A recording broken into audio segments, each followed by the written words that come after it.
दोस्तों नमस्कार। आज हम लोग अंग्रेज़ों की बंगाल विजय पर चर्चा करेंगे। पिछले वीडियो लेक्चर में आपने कर्नाटक में एंग्लो फ्रेंच स्पर्धा पढ़ी और मैंने बताया था कि अंग्रेज़ों और फ्रांसीसियों के बीच जो निर्णायक युद्ध था वो 22 जनवरी 1760 को हुआ वांडीवास का युद्ध था। लेकिन इसके पहले ही अंग्रेज़ों ने प्लासी का युद्ध जीतकर बंगाल में अपनी स्थिति मजबूत बना ली थी। मित्रों, बंगाल को हम दो भागों में पढ़ेंगे। चूँकि वीडियो लंबा हो जाएगा तो शुरुआत पहले भाग में करते हैं। हम प्लासी के युद्ध तक चर्चा करेंगे प्रारंभ से, और फिर दूसरे भाग में बक्सर का युद्ध और इलाहाबाद की संधियां, बंगाल में द्वैत शासन क्या था, इस सब पर हम बात करेंगे।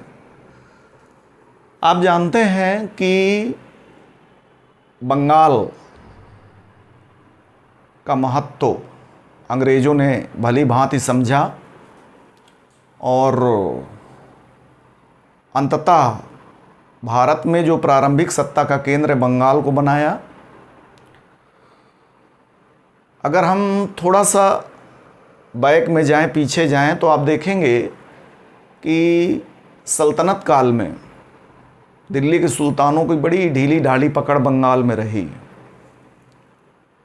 इसका सबसे बड़ा कारण था दिल्ली और बंगाल के बीच दूरी। कारगर नियंत्रण नहीं कायम कर पाए दिल्ली के सुल्तान बंगाल पर।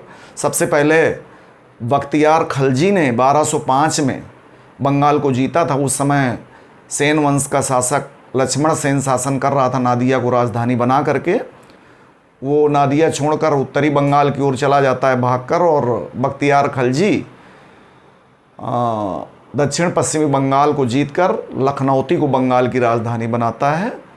और पूरे सल्तनत पीरियड में लखनौती ही बंगाल की राजधानी रही। और सल्तनत काल में बंगाल की राजधानी लखनौती में लगातार विद्रोह हुए, इसीलिए लखनौती को विद्रोह की फैक्ट्री कह दिया जाता है। सल्तनत के पतन के बाद मुगलों ने सत्ता कायम की और पूरी तरह बंगाल को जीतकर अकबर ने मुगल साम्राज्य में मिलाया स्थायी रूप से। और इसके बाद लगातार औरंगजेब के समय तक बंगाल पर मुगलों की पकड़ मजबूत बनी रही। 1707 ईस्वी में औरंगजेब की मृत्यु के बाद मुगल साम्राज्य का पतन शुरू हो जाता है। तो मित्रों, मुगल साम्राज्य के पतन के क्रम में साम्राज्य से स्वतंत्र होने वाला पहला राज्य भी बंगाल था। मुगल साम्राज्य से स्वतंत्र होने वाला पहला राज्य भी कौन? बंगाल ही था।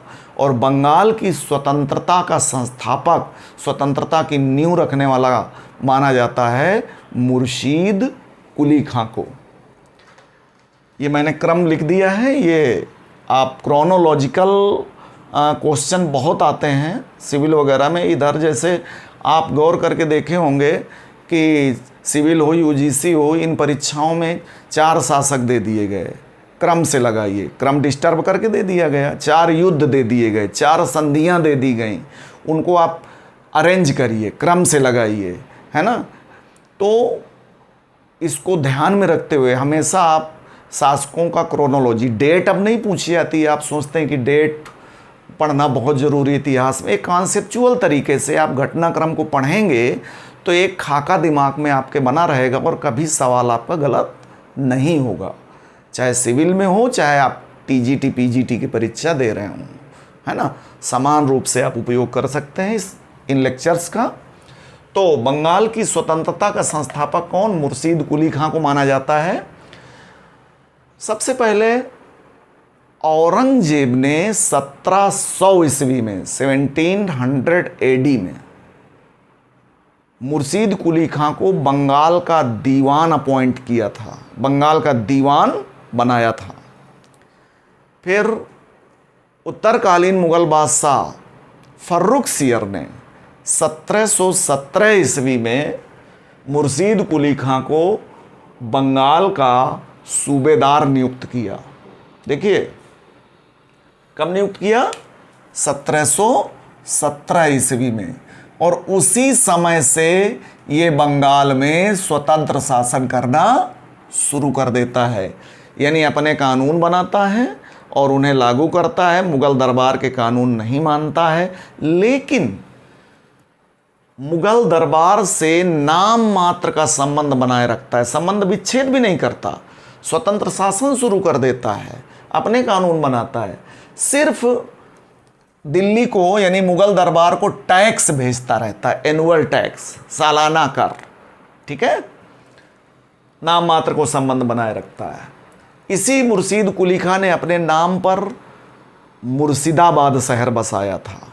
अभी मैंने बताया कि सल्तनत काल में राजधानी रही लखनऊ थी, और मुगल काल में ढाका का गौरव बढ़ा, तो मुगल काल में बंगाल की राजधानी क्या रही, ढाका, और मुर्शीद कुली खां ने अपने नाम पर मुर्शिदाबाद शहर बसाया और बंगाल की राजधानी ढाका से बदलकर मुर्शिदाबाद कर दी, ठीक है, लखनऊती से ढाका मुगल काल में, और फिर मुगल साम्राज्य से स्वतंत्र होने के बाद क्या, मुर्शिदाबाद, ढाका से बदलकर मुर्शिदाबाद मुर्शीद कुली खां ने की। मुर्शीद कुली खां सूबेदार बनने के बाद बंगाल में व्यवस्था कायम करता है, अनेक राजस्व सुधार लागू करता है, जैसे जो जागीरों में बटी हुई भूमि थी उसे खालसा भूमि, सरकारी भूमि, केंद्रीय भूमि, खालसा भूमि में बदलता है ना, और अनावश्यक करों को समाप्त करता है, लेकिन राजस्व वसूली की इजारा व्यवस्था लागू करता है। कौन सी, इजारा। ये इजारा व्यवस्था क्या होती है, लगान या भू राजस्व वसूलने की जिम्मेदारी ऊंची बोली बोलने वाले को ठेके पर देना, यही क्या कहलाती है, लगान वसूली की इजारा व्यवस्था। स्वाभाविक है कि किसानों को इससे तकलीफ होगी, भाई जो ज़्यादा बोली लगाएंगे वो किसानों से ज़्यादा वसूलेंगे, तो इसने किसानों का कष्ट दूर करने के लिए उनका तकावी ऋण, कौन सा ऋण, तकावी ऋण माफ़ कर दिया था। ये तकावी ऋण ऐसा ऋण होता है जो सरकार द्वारा कभी ना कभी प्रजा को, किसानों को प्रोवाइड कराया जाता है, दिया जाता है, लेकिन इसमें कोई सूद या ब्याज नहीं लगता, परंतु सरकार द्वारा इसे वसूला भी जाता है। तो जिन किसानों पर तकावी ऋण बाकी था उसे माफ़ कर दिया ताकि किसानों को कोई कष्ट ना हो। इसने जो कार्रवाइयाँ की, इससे जमींदारों ने विद्रोह भी किए थे मुर्शीद कुली खां के समय, ठीक है। 3 जमींदारों के 3 विद्रोहों का सामना मुर्शीद कुली खां को करना पड़ा। पहला विद्रोह सीताराम राय, उदय नारायण और गुलाम मुहम्मद के द्वारा किया गया। दूसरा जमींदारों का विद्रोह सुजात खां के नेतृत्व में, तथा तीसरा जमींदारों का विद्रोह नजात खां के नेतृत्व में हुआ, नजात खां के नेतृत्व में। इन तीनों जमींदारों के विद्रोहों का दमन करने के बाद मुर्शीद कुली खां ने अपने विश्वास पात्र के हिंदू राम जीवन को जमींदारियां सौंप दी थी। किसको, राम जीवन को, है ना। एक बार पूछा गया एमपी में कि राम जीवन नामक हिंदू बंगाल के किस सूबेदार के समय महत्वपूर्ण स्थान प्राप्त करता है, तो ये था आपका मुर्शीद कुली खां। और एक बहुत महत्वपूर्ण राजनीतिक उपलब्धि इसने और मुर्शीद कुली खां ने हासिल की थी, और वो थी 1719 में किसे, उड़ीसा को जीतकर बंगाल में मिलाना। यानी मुर्शीद कुली खां ने 1719 में उड़ीसा को जीतकर बंगाल में मिला लिया था, ठीक है। इसके बाद 1727 में मुर्शीद कुली खां की मृत्यु हो गई, तो उसका दामाद सुजाउद्दीन गद्दी पर बैठा, यानी बंगाल का सूबेदार बना। और मैं आपको बता दूं कि मुगल सम्राट, यहाँ ध्यान आप रखिएगा, अगर कभी पूछ लिया जाए कि मुगल सम्राट द्वारा नियुक्त बंगाल का अंतिम सूबेदार कौन था, तो वो था मुर्शीद कुली खां। इसके बाद बंगाल की सूबेदारी वंशानुगत हो जाती है, ठीक है। तो सुजाउद्दीन जो बंगाल का दूसरा सूबेदार बना, ये पहला बंगाल का ऐसा सूबेदार है जो अपने लिए नवाब पदवी का प्रयोग करेगा, अपने लिए नवाब पदवी का प्रयोग करता है। ठीक है। और मुर्शीद कुली खां ने तो उड़ीसा को 1719 में ही जीत लिया था। शुजाउद्दीन ने 1733 में बिहार को भी जीतकर बंगाल में मिला लिया। ठीक है। और इस प्रकार अगर आपसे पूछा जाए बंगाल, बिहार तथा उड़ीसा, इन तीनों का पहला सम्मिलित रूप से पहला नवाब कौन था, तो वो था आपका शुजाउद्दीन। ठीक है। इसने बिहार जीतने के बाद बिहार का नायब नाजिम, नाजिम किसे कहा जाता है? सूबेदार को नाजिम कहा जाता था। मुगल प्रशासन भी आप पढ़ेंगे तो नाजिम या सिपा सालार या सूबेदार, किसको? सूबेदार को ही कहते थे। तो नायब नाजिम, नायब माने उप सूबेदार, उप गवर्नर, किसे नियुक्त किया? अली वर्दी खां को। देख लीजिएगा, यानी बंगाल का नवाब बनने के पहले कहां का नायब नाजिम रहा था अली वर्दी खां? बिहार का नायब नाजिम। अली वर्दी खां का मूल नाम क्या था? मैं बता दूं आपको, किसी शाही खानदान, नवाब के खानदान से इसका कोई लेना देना नहीं था, शाही खानदान से जुड़ा हुआ नहीं था। ये सामान्य व्यक्ति था और बहुत महत्वाकांक्षी व्यक्ति था। इसका मूल नाम था मिर्जा मुहम्मद खां। अली वर्दी खां का मूल नाम क्या था? मिर्जा मुहम्मद खां। तो इसे बिहार का नायब नाजिम यानी उप गवर्नर शुजाउद्दीन ने नियुक्त किया था। 1739 में शुजाउद्दीन की मृत्यु के बाद बंगाल का नवाब, अब सूबेदार को क्या कहा जाने लगा? नवाब। कौन बना? सरफराज खां। ठीक है। सरफराज खां ने एक काम किया, जो मुगल दरबार को करराशि भेजी जा रही थी सालाना, वो घटा दी इसने। पीसीएस से पूछा गया है कि मुगल दरबार को भेजी जाने वाली कर राशि में किसने कमी कर दी? सरफराज खां ने। लगभग घटाकर आधी कर दी थी, समाप्त नहीं किया था। ठीक है। और सरफराज खां ज़्यादा दिनों तक शासन नहीं कर पाया। 1740 में गेरिया, एक प्लेस है बंगाल में, युद्ध का नाम स्थान के नाम से जाना जाता है, संधि का नाम हो या युद्ध का नाम, गेरिया का युद्ध 1740 में हुए। गेरिया के युद्ध में बिहार के नायब नाजिम यानी उप गवर्नर अली वर्दी खां ने सरफराज खां को पराजित कर मार डाला और स्वयं को बंगाल का नवाब घोषित किया। गद्दी पर, मुर्शिदाबाद की गद्दी पर बैठा। ठीक है। कौन? अली वर्दी खां, जिसका मूल नाम था मिर्जा मुहम्मद खां। मित्रों, इतिहासकार औरम ने एक बात लिखी है कि अली वर्दी खां को सत्ता प्राप्त कराने में, उसकी सत्ता को मजबूत बनाने में हिंदू व्यापारियों की बड़ी महत्वपूर्ण भूमिका रही। और अली वर्दी खां के दरबार में अनेक हिंदू व्यापारी, बैंकर, जगत सेठ जिन्हें कहते थे, मौजूद थे। इतिहासकार और इस बात का खुलासा करते हैं, जिन्होंने फर्रुखसियर के फरमान को अंग्रेजी कंपनी के लिए मैग्ना कार्टा भी बताया है। ठीक है। तो बंगाल की राजनीति में हिंदू व्यापारियों का महत्व बंगाल के किस नवाब के समय से बढ़ा? अली वर्दी खां के समय से बढ़ा। इन हिंदू व्यापारियों में जगत सेठ के नाम से प्रसिद्ध मेहताब राय, स्वरूप चंद, है ना, मानिक चंद, अमी चंद, ये शामिल थे। ठीक है। हालांकि सबसे पहले जगत सेठ जो धनी बैंकर थे, सूद ब्याज पर लंबी रकम देते थे, ठीक है, तो उन्हें जगत सेठ कह दिया जाता था। सबसे पहले फतेह चंद को, फतेह चंद ऐसा हिंदू व्यापारी था जिसे मुगल सम्राट मोहम्मद शाह ने जगत सेठ की उपाधि दी थी। और इस समय जगत सेठ कौन थे जो सिराजुद्दौला के समय तक बने रहेंगे? मेहताब राय, मेहताब राय और स्वरूप चंद। स्वरूप चंद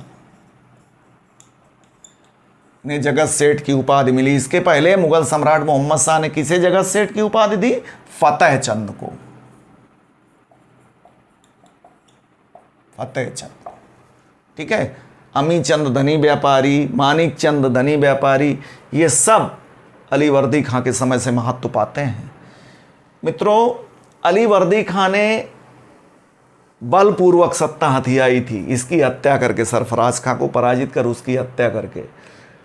तो फिर इसने सत्ता प्राप्त करने के बाद 2 करोड़ रुपए मुगल दरबार को भेजे और अपने पद को वैधानिक बनाया कि भाई मैंने अब मुगल सम्राट से मान्यता ले ली है अपनी पद की, और इसके बदले क्या 2 करोड़ रुपए भेजे। लेकिन इस रकम के बाद अली वर्दी खां ने कभी कोई टैक्स, कोई धनराशि मुगल दरबार को नहीं भेजी, यानी मुगल दरबार से पूर्णतः संबंध विच्छेद कर लिया। किसने? अली वर्दी खां ने। इसीलिए बंगाल की स्वतंत्रता का वास्तविक संस्थापक किसे माना जाता है? अली वर्दी खां को, ठीक है। बंगाल की स्वतंत्रता का वास्तविक संस्थापक अली वर्दी खां को माना जाता है। अली वर्दी खां यूरोपियों की मनोवृत्ति को भी बहुत अच्छे समझता था। आंग्ल फ्रांसीसी युद्धों के दौरान एक इसने बड़ा प्रसिद्ध वक्तव्य दिया था, पूछा गया है परीक्षाओं में कि किसने यूरोपियों की तुलना मधुमक्खियों से की? अली वर्दी खां ने। इसने कहा था कि ये यूरोपियों के बारे में कहा था कि ऐसी मधुमक्खियां हैं जिन्हें यदि न छेड़ा जाए तो शहद देंगी, व्यापार करेंगी, टैक्स देंगी, न छेड़ा जाए तो शहद देंगी, यदि छेड़ा जाए तो काट काट कर मार डालेंगी। ये तो वही समझ सकता है अपने ढंग से, इस अलग अलग ढंग से इसकी व्याख्या की गई है।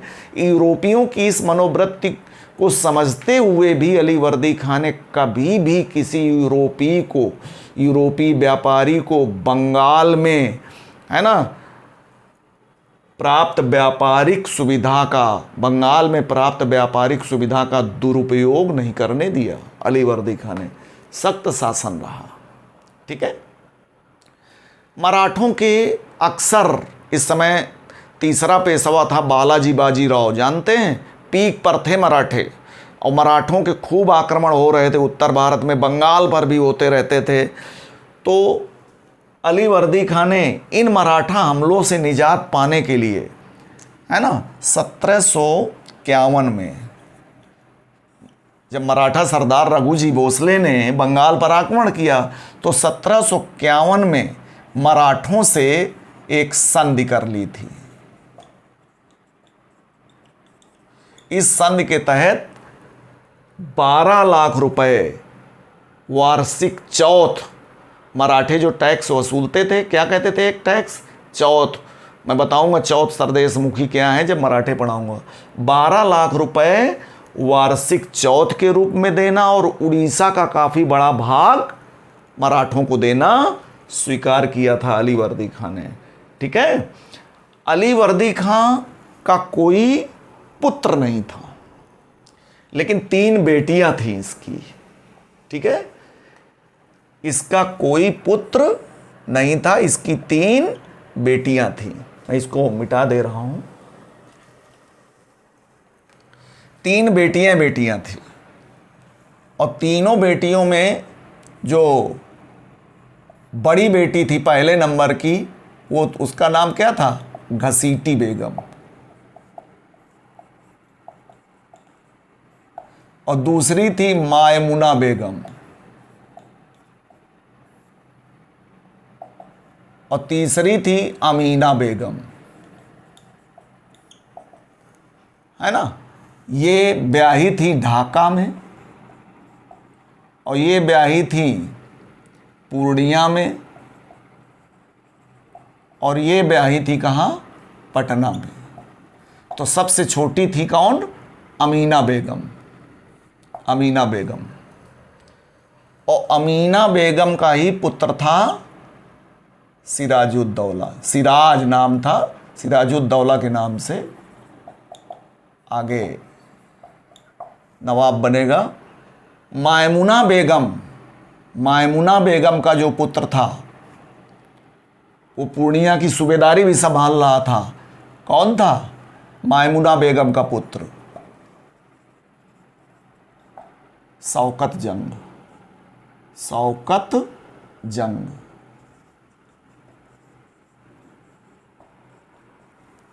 इनकी कोई संतान नहीं थी, लेकिन घसीटी बेगम जो सिराजुद्दौला की बड़ी मौसी थी, घसीटी बेगम वो सपोर्ट कर रही थी किसका? शौकत जंग का, कि अली वर्दी खां शौकत जंग को अपना उत्तराधिकारी घोषित करें।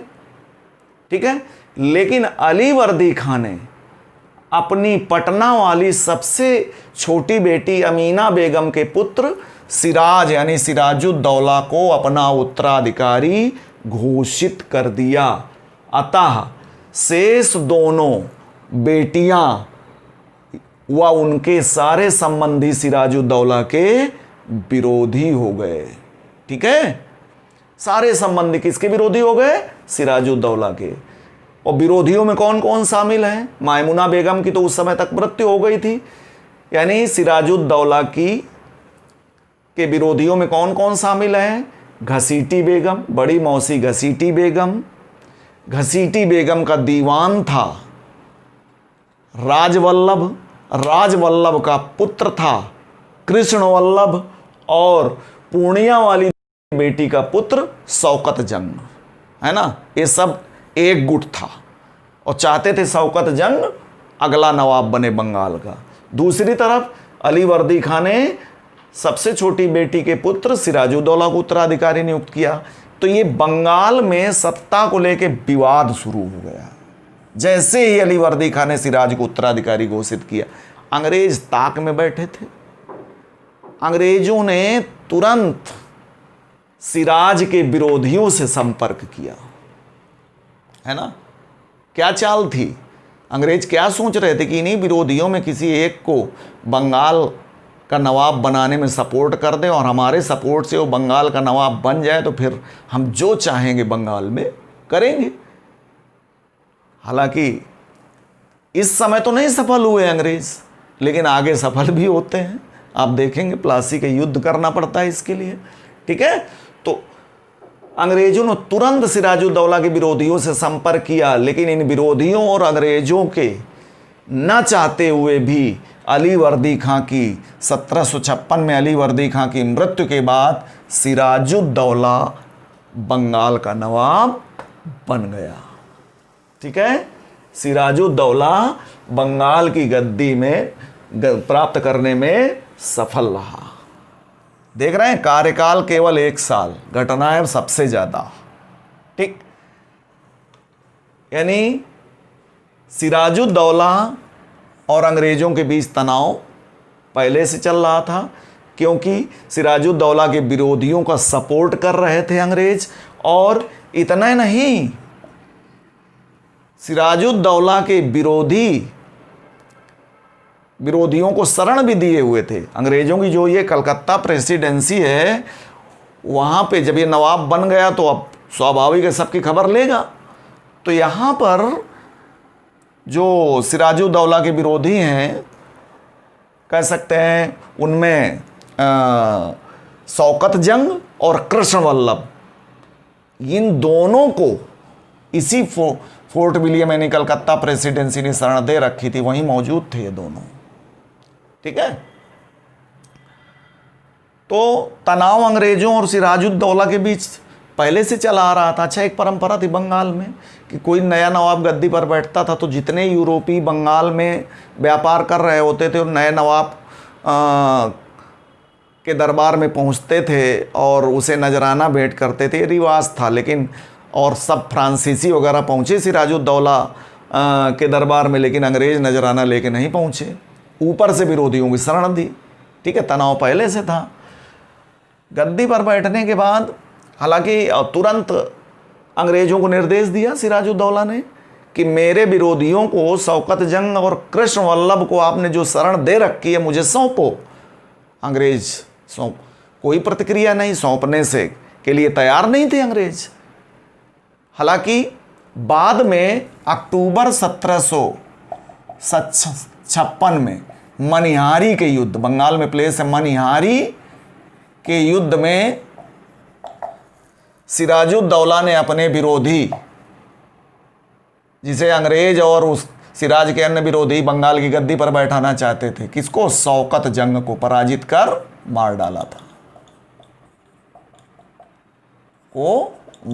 था, ठीक है। एक घटना इसी 1756 में घटित हुई, आप पढ़ चुके हैं। वो क्या था? यूरोप का सप्तवर्षीय युद्ध कब प्रारंभ हुआ? 1756 में यूरोप का सप्तवर्षीय युद्ध प्रारंभ हुआ। और आप जानते हैं, मैं पहले ही पढ़ा चुका हूं कि इस युद्ध में इंग्लैंड और फ्रांस एक दूसरे के विरोधी, आमने सामने, जिसका परिणाम क्या हुआ? यूरोप में इंग्लैंड और फ्रांस के बीच तनाव का प्रभाव भारत में पड़ा, और भारत में भी अंग्रेज फ्रांसीसी थे, दोनों के बीच तनाव उत्पन्न हुआ, और युद्ध की तैयारियां भारत में भी दोनों करने लगे थे। मैंने बताया था आपको, अंग्रेज और फ्रांसीसी। अब इस तैयारी के तहत क्या करेंगे? जहाँ जहाँ अपनी फैक्ट्री है उनकी सुरक्षा के लिए उनकी किलेबंदी करेंगे, दीवार से घेरेंगे, सैनिक तैनात करेंगे अपनी अपनी फैक्ट्रियों में। यही काम सिराजुद्दौला के समय ही, जब सप्तवर्षीय युद्ध यूरोप का शुरू हुआ, तो अंग्रेजों फ्रांसीसियों ने बंगाल स्थित अपनी अपनी फैक्ट्रियों की किलेबंदी शुरू कर दी। सिराजुद्दौला ने अंग्रेजों और फ्रांसीसियों दोनों को आदेश दिया कि अपनी अपनी फैक्ट्रियों की किलेबंदी मेरे राज्य में बंद करो, सेना तैनात करना बंद करो। फ्रांसीसी मान गए, लेकिन अंग्रेज नहीं माने। हम बढ़ रहे हैं प्लासी के युद्ध की तरफ, ठीक है। किसके समय प्लासी का युद्ध हुआ? इसी सिराजुद्दौला, है ना। तो सप्तवर्षीय युद्ध के प्रभाव स्वरूप अंग्रेजों फ्रांसीसियों में जब भारत में तनाव उत्पन्न हुआ, तो उन्होंने बंगाल स्थित फैक्ट्रियों की किलेबंदी प्रारंभ की। नवाब सिराजुद्दौला ने किलेबंदी रोकने का आदेश दिया, फ्रांसीसी मान गए, अंग्रेज नहीं माने। तो नवाब सिराजुद्दौला ने अंग्रेजों के खिलाफ कड़ी सैन्य कार्रवाई करने का निश्चय किया, और अंग्रेजों के खिलाफ सैनिक कार्रवाई करते हुए सिराजुद्दौला ने 4 जून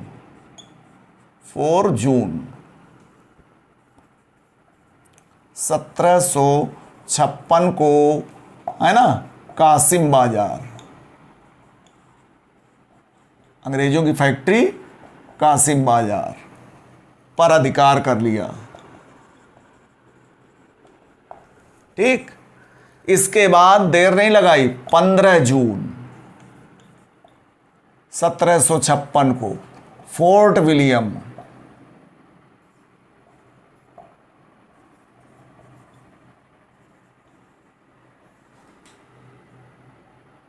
को घेरा, और 20 जून, 5 दिन बाद 20 जून 1756 को फोर्ट विलियम यानी कलकत्ता पर अधिकार कर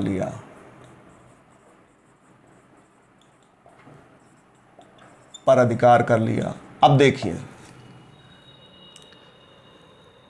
और इसी समय फोर्ट विलियम का मतलब कलकत्ता, यूरोपियों ने नाम दिया था।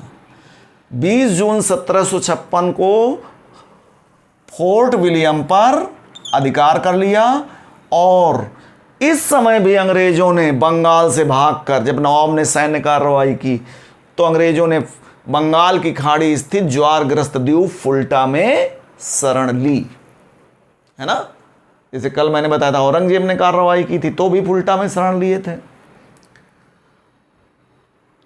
कलकत्ता यानी फोर्ट विलियम पर अधिकार करने के बाद नवाब सिराजुद्दौला ने फोर्ट विलियम यानी कलकत्ता का नाम बदल कर क्या कर दिया था? अलीनगर। उसने कहा ये तो नाम घटिया यूरोपियों ने रखा है, तो नाम क्या रखा? कलकत्ता का नाम बदलकर सिराजुद्दौला ने अलीनगर कर दिया, और कलकत्ता की जिम्मेदारी एक धनी व्यापारी मानिकचंद,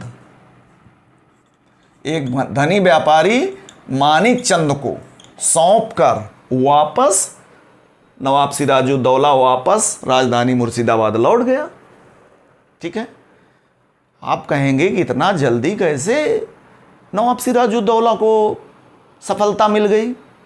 इसका रीज़न था, यहाँ पर युद्ध हुए थे ना, ये कर्नाटक क्षेत्र है और ये आपका मैंने बताया था पांडिचेरी है, फ्रांसीसियों के केंद्र, और यहीं कर्नाटक क्षेत्र में युद्ध हो रहे थे अंग्रेजों फ्रांसीसियों के बीच, और तनाव व्याप्त हो गया था सप्तवर्षीय युद्ध के बाद। तो सारी जल और थल सेनाएं, जो अंग्रेजी जल और थल सेनाएं थी, सब मद्रास में मौजूद थी।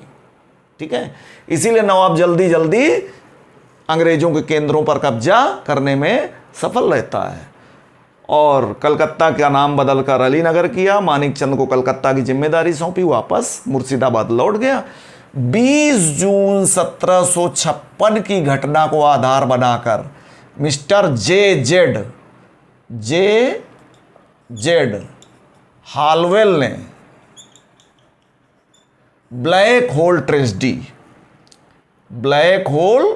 ट्रेजेडी की घटना का विवरण दिया, काल कोठरी की घटना।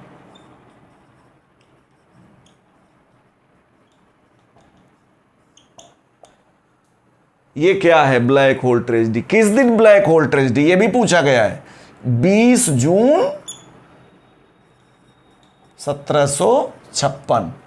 क्या विवरण दिया? हालवेल ने लिखा है कि एक छोटे से कमरे 18 फीट लंबे, 14 फीट चौड़े और 10 फीट ऊंचे एक छोटे से कमरे में 20 जून की गर्मी की रात नवाब सिराजुद्दौला ने 146 अंग्रेजों को कैद किया था, जिनमें स्त्रियां और छोटे बच्चे भी शामिल थे, और 21 जून की सुबह केवल 23 लोग जीवित पाए गए, मतलब 123 मारे गए, और जो 23 जीवित बचे थे उन जीवित लोगों में कौन शामिल थे? हालवेल भी शामिल थे। ये जेड हालवेल बच गए थे। घटना का विवरण कौन देता है ना? वास्तव में ये एक गढ़ी गई कहानी के अलावा कुछ नहीं है। काफ़ी एक्सपेरिमेंट हुए। इतने छोटे कमरे में जो माप बताई इन्होंने, 65 से ज़्यादा 65 लोगों से ज़्यादा कैद ही नहीं किया जा सकता। आड़ा बेड़ा तिरछा कैसे भी आप अंदर करिए, कैद करिए, है ना। और तत्कालीन इतिहास का विवरण देने वाले हैं गुलाम हुसैन, जिनकी पुस्तक का नाम है स्यार उल मुतखैरिन। अपनी पुस्तक स्यार उल मुतखैरिन में भी गुलाम हुसैन ने इस घटना का कोई जिक्र नहीं किया। वास्तव में ये जो ब्लैक होल ट्रेजेडी की कहानी है, हालवेल ने नवाब सिराजुद्दौला को बदनाम करने के लिए गढ़ी थी, है ना, और कि ये बहुत अनैतिक है, इसे सत्ता पे रहने का कोई अधिकार नहीं है। बहरहाल जब कलकत्ता के पतन की जानकारी यानी समाचार कहाँ पहुँचा? मद्रास, कि भाई कलकत्ता पर तो नवाब ने कब्जा कर लिया, कासिम बाजार फैक्ट्री पर कब्जा कर लिया। तो मद्रास से वाटसन के नेतृत्व में, इस समय जल सेनापति कौन थे? वाटसन, एडमिरल थे। वाटसन के नेतृत्व में जल सेना और क्लाइव के नेतृत्व में थल सेना कलकत्ता की ओर रवाना हुई। ठीक है, और क्लाइव को बल प्रयोग की जरूरत नहीं पड़ी। देखा कलकत्ता की जिम्मेदारी किसके हाथ में है? एक धनी व्यापारी मानिकचंद। भारतीयों की मनोवृत्ति को क्लाइव बहुत अच्छे समझता था, है ना, अन्य अंग्रेज भी समझते थे, इसलिए उसे धन का लालच दिया और घूस देकर 2 जनवरी 1757 को पुनः कलकत्ता प्राप्त किया। क्लाइव ने किसको घूस देकर? मानिकचंद को। नवाब को पता चला मुर्शिदाबाद में, राजधानी मुर्शिदाबाद में मौजूद नवाब को पता चला कि अरे कलकत्ता तो हाथ से गया, अंग्रेजों ने फिर कब्जा कर लिया। तो जल्दी जल्दी में वो अपनी सैन्य टुकड़ी लेकर आया और देखा यहाँ तो मेला लगा हुआ है, यहाँ तो जल सेना थल सेना अंग्रेजी सारी मुस्तैद हैं, है ना। मजबूरन नवाब को अंग्रेजों से संधि करनी पड़ी और 9 फरवरी, ये पूछा गया अली नगर की संधि कब हुई, 9 फरवरी 1757 को नवाब सिराजुद्दौला तथा अंग्रेजों के बीच अली नगर, कहाँ पर हुई थी ये संधि, कलकत्ता में। अब चूंकि नवाब ने कलकत्ता का नाम बदल कर अली नगर रखा था, तो कौन सी संधि हुई, अली नगर की संधि हो गई। इस समय नवाब इतना बेबस था सिराजुद्दौला, अंग्रेज इतनी तैयारी के साथ यहाँ मौजूद थे कि चाहते तो जो मनवा लेते नवाब सिराजुद्दौला से, चाहते तो हटा भी देते, है ना। और इस अली नगर, लेकिन ये अली नगर की संधि बड़ा सौहार्दपूर्ण माहौल में हुई थी। दबाव बनाया भले क्लाइव ने, लेकिन बड़े सौहार्दपूर्ण माहौल में हुई थी और वो सारे अधिकार प्राप्त कर लिए अंग्रेजों ने इस संधि से, जिन पर ये सिराजुद्दौला पहले सहमत नहीं था। क्या क्या, इसी अली नगर की संधि से फैक्ट्रियों की किलेबंदी करने का अधिकार अंग्रेजों को मिला। दूसरी बात, इसी अली नगर की संधि से बंगाल में टकसालें स्थापित करने और अपने सिक्के डालने का अधिकार किसको मिला, अंग्रेजों को मिला, सिराजुद्दौला ने दिया। और तीसरी जो एक बात है वो ये कि इसी अली नगर की संधि से दस्तक जारी कर, पास जारी कर, अंग्रेज अधिकारियों को क्या अधिकार मिला कि दस्तक या पास जारी कर बंगाल बिहार उड़ीसा में कर मुक्त व्यापार कर सकते हैं, यानी कर मुक्त व्यापार का अधिकार मिला। ठीक है, थोड़ा सा अंग्रेज नरमी इस समय दिखा रहे थे, क्योंकि उनके सामने एक संकट तो सिराजुद्दौला था, दूसरा संकट फ्रांसीसी थे। अभी निर्णायक युद्ध नहीं हुआ था और अंग्रेज सोच रहे थे और कि बंगाल में भी फ्रांसीसी मौजूद हैं। मित्रों, मैं बता दूं कि बंगाल में जो फ्रांसीसी बस्ती है चंद्रनगर, और जो फ्रांसीसी बस्ती चंद्रनगर है, वो आबादी की दृष्टि से भारत में सबसे बड़ी फ्रांसीसी बस्ती मानी जाती है। तो चंद्रनगर में फ्रांसीसियों की मौजूदगी के कारण अंग्रेज टेंशन में थे कि यदि हम नवाब के खिलाफ कोई कड़ा कदम उठाएंगे तो नवाब और फ्रांसीसी आपस में मिल गए तो हमारे लिए मुसीबत पैदा कर सकते हैं, है ना। इसलिए थोड़ा नरमी अंग्रेज दिखा रहे थे। और इस अली नगर की संधि से एक बात और तय हुई थी कि कंपनी को जो अधिकार मिल गए हैं उन अधिकारों में कोई हस्तक्षेप अब नवाब नहीं करेगा। और अंग्रेजों ने भी एक्सेप्ट किया था कि बंगाल के किसी भी अन्य मामले में, राजनीतिक मामले में अंग्रेज भी हस्तक्षेप नहीं करेंगे। ये अली नगर की संधि से तय हुआ था। इसके बावजूद अंग्रेजों ने एक बड़ा कदम उठाया। वो था क्या, 13 मार्च 1757 को फ्रांसीसी केंद्र या फ्रांसीसी फैक्ट्री कौन, चंद्रनगर पर अधिकार कर लिया जाना।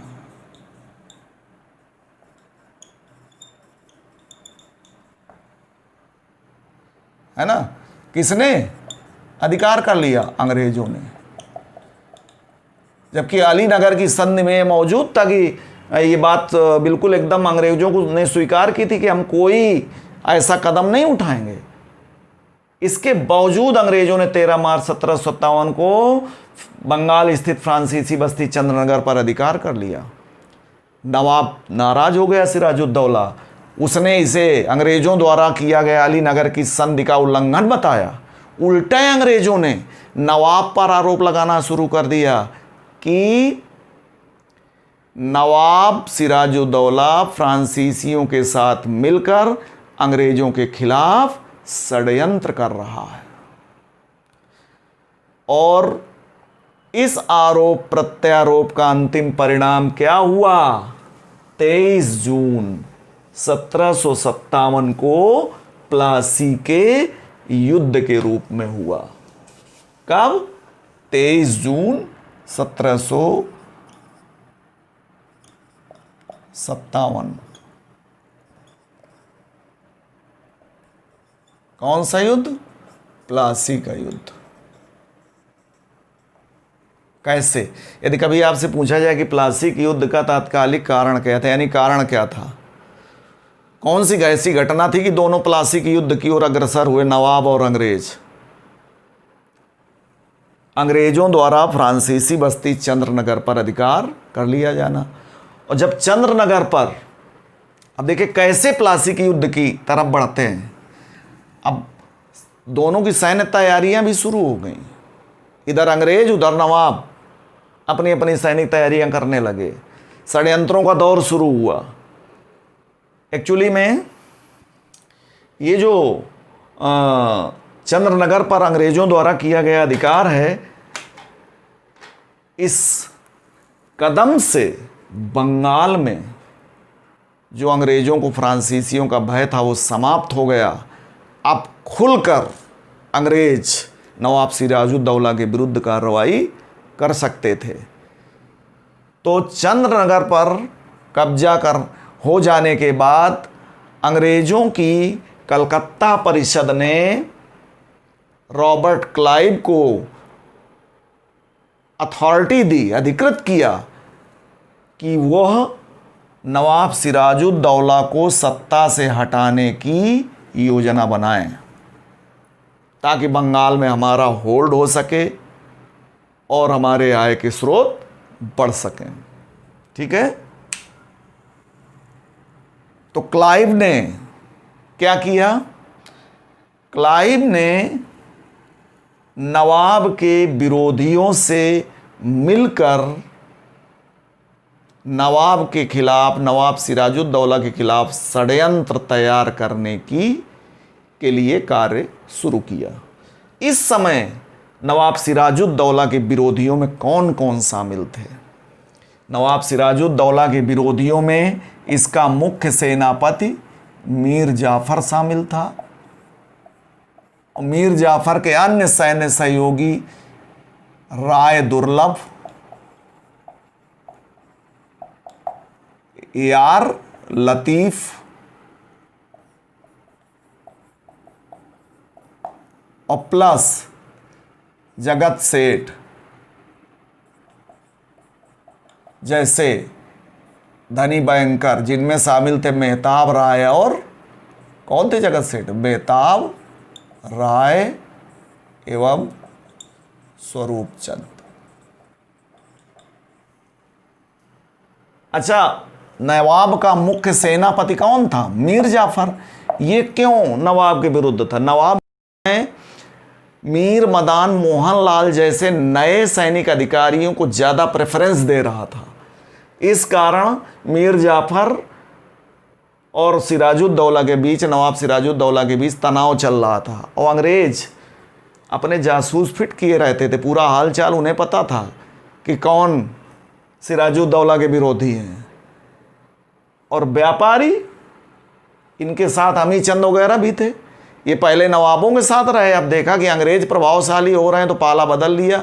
व्यापारी तो लाभ देखता है, जहां भी लाभ मिलेगा वहीं शिफ्ट हो जाएगा।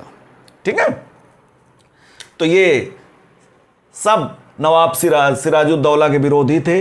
इन सब विरोधियों से संपर्क कर षड्यंत्र तैयार करने के लिए मीडिएटर किसे चुना क्लाइव ने? मध्यस्थ किसे चुना? मध्यस्थ चुना था अमी चंद को। किसे? अमी चंद।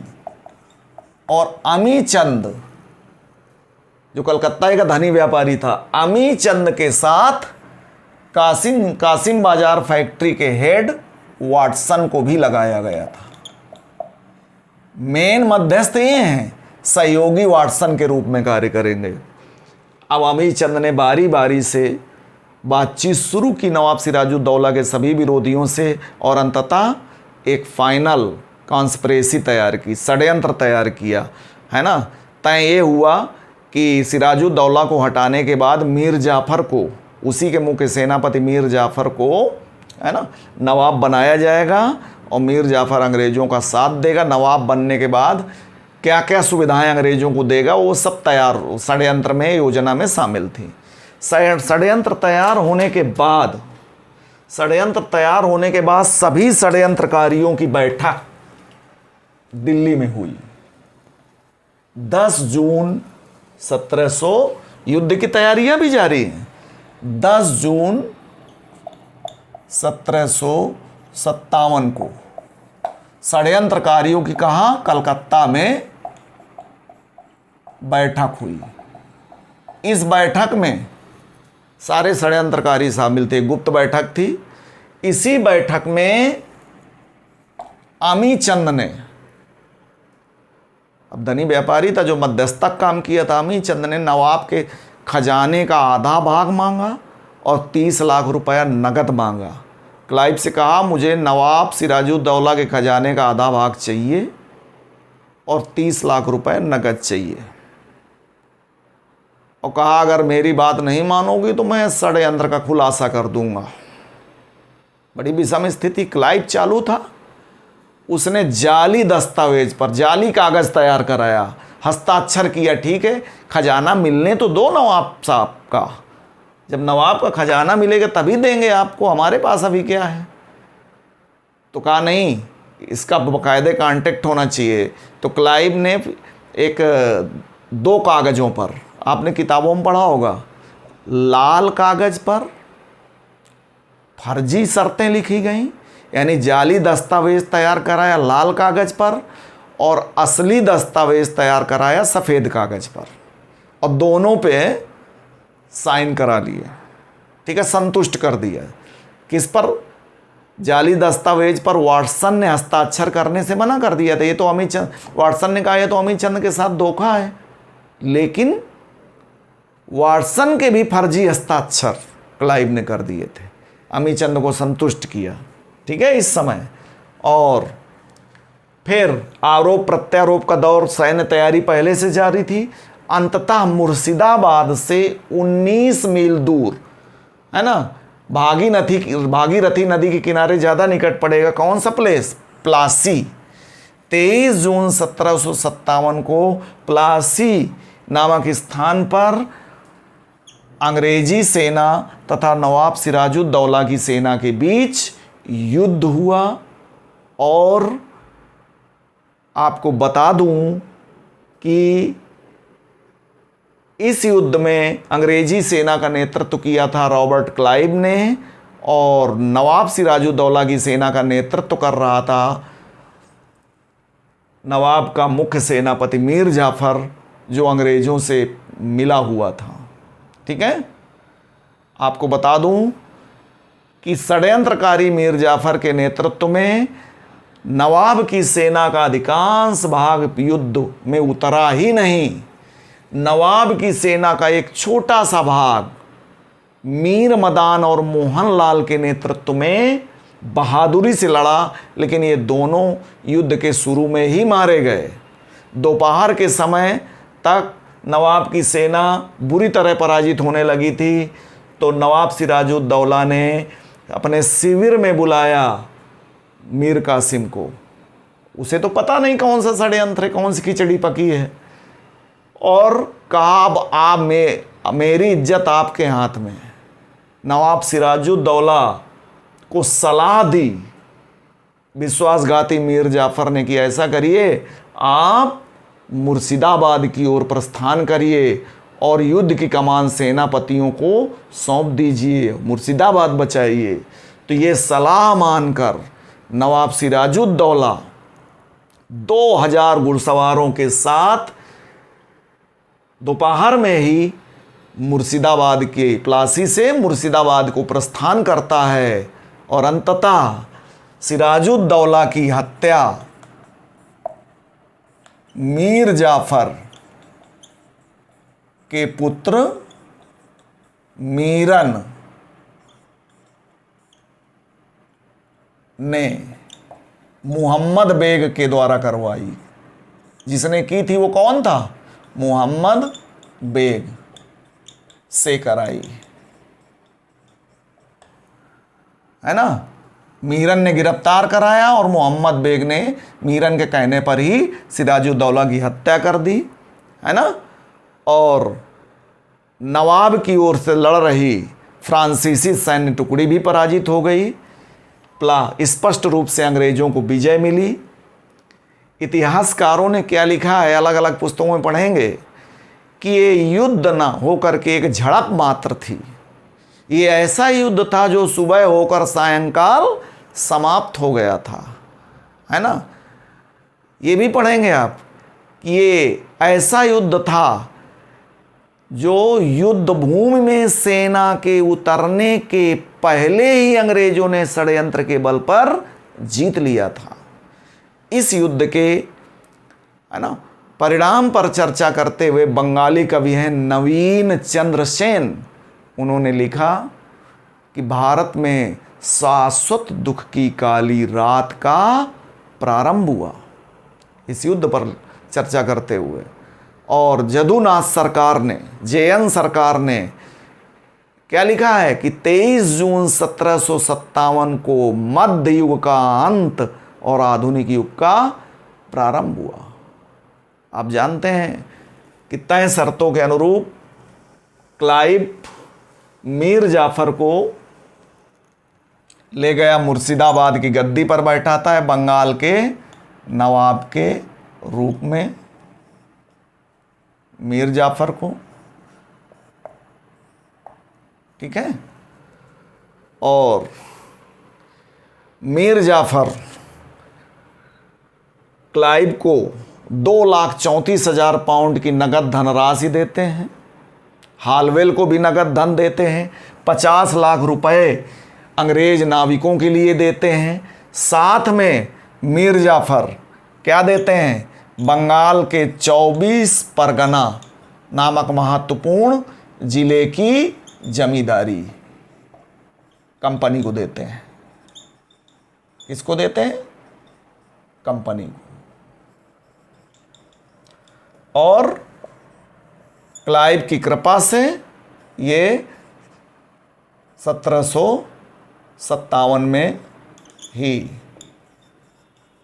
बंगाल के नवाब बनने में सफल हो जाते हैं। और क्लाइव की इतनी कृपा थी इन पर कि इन्हें कर्नल क्लाइव का गीदड़ कहा गया है। कुछ लोगों ने लिखा है किसको, मीर जाफर को, है ना।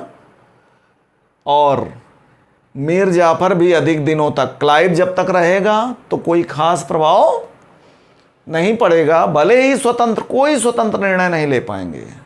लेकिन जैसे क्लाइव वापस जाएगा तो बंगाल के अगले गवर्नर बनेंगे बेंसीटार्ट। वो मीर जाफर को हटाकर किसे, मीर कासिम को, इन्हीं के दामाद मीर कासिम को गद्दी पर बैठाएंगे। और मीर कासिम अंतिम योग्य बंगाल का नवाब होगा, स्वतंत्र प्रकृति का परिचय देगा, अंग्रेज़ों से टकराव होगा बक्सर के युद्ध के रूप में, है ना। और जिसमें अंग्रेज विजयी रहेंगे, बंगाल, बिहार, उड़ीसा पर कब्जा करने में सफल रहेंगे। इसको हम पढ़ेंगे बंगाल विजय के दूसरे भाग में। नमस्कार, धन्यवाद।